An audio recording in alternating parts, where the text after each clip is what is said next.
ముఖ్యమంత్రి చంద్రబాబుపై వైసీపీ అధినేత జగన్మోహన్ రెడ్డి చేసిన కుట్ర భగ్నమైంది. ముఖ్యమంత్రి హోదాలో జగన్ అధికారాన్ని అడ్డం పెట్టుకుని చంద్రబాబును అప్రతిష్ట పాలు చేయాలని చూసిన కేసుల్లో ఏపీ ఫైబర్ నెట్ కేసు కూడా ఒకటి. ఈ కేసులో సీఎం చంద్రబాబుకి సిఐడి క్లీన్ చిట్ ఇచ్చింది. దాంతోపాటు ఫైబర్ నెట్ కేసులో ఎలాంటి అక్రమాలు జరగలేదని కూడా తేల్చింది. ఫైబర్ నెట్ కేసులో టీడీపీ అధినేత ముఖ్యమంత్రి చంద్రబాబు నాయుడికి ఊరట లభించింది. ఆయనతో పాటు మరో 15 మంది ఈ కేసు నుంచి బయటపడ్డారు. ఈ కేసులో ఎలాంటి అక్రమాలు జరగలేదని, సంస్థకు ఎటువంటి ఆర్థిక నష్టం వాటిల్లలేదని సిఐడి స్పష్టం చేయడంతో కేసును అధికారికంగా మూసివేశారు. ఈ మేరకు విజయవాడలోని ఏసీబీ కోర్టుకు సిఐడి అధికారులు నివేదిక సమర్పించారు. ఈ కేసుకు సంబంధించి ఫైబర్ నెట్ మాజీ మేనేజింగ్ డైరెక్టర్ మధుసూదన రెడ్డి, ప్రస్తుత ఎండీ గీతాంజలి శర్మ బుధవారం సిబిఐ కోర్టుకు హాజరయ్యారు. సిఐడి సమర్పించిన తుది నివేదికతో తాము పూర్తిగా ఏకీభవిస్తున్నామని, కేసు మూసివేతకు తమకు ఎలాంటి అభ్యంతరం లేదని వారు లిఖితపూర్వకంగా, మౌఖికంగా కోర్టుకు తెలియజేశారు.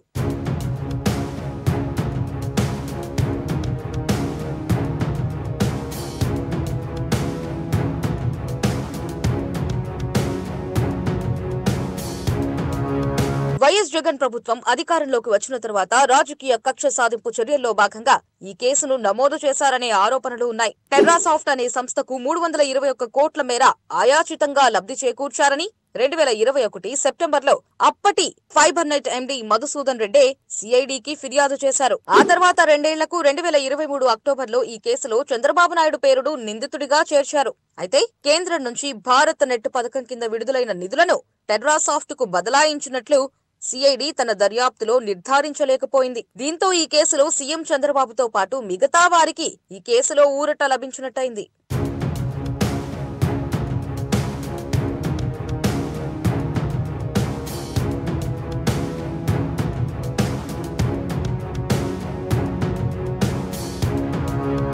ముఖ్యమంత్రిగా ఉన్న సమయంలో జగన్ అధికారాన్ని అడ్డం పెట్టుకుని చంద్రబాబుతో సహా మిగతా టీడీపీ నేతలపై అనేక అక్రమ కేసులు బనాయించి వేధించడమే పనిగా పెట్టుకున్నారు. తెలుగుదేశం పార్టీని నైతికంగా దెబ్బతీస్తే ఆ పార్టీ కోలుకోలేదని భావించారు.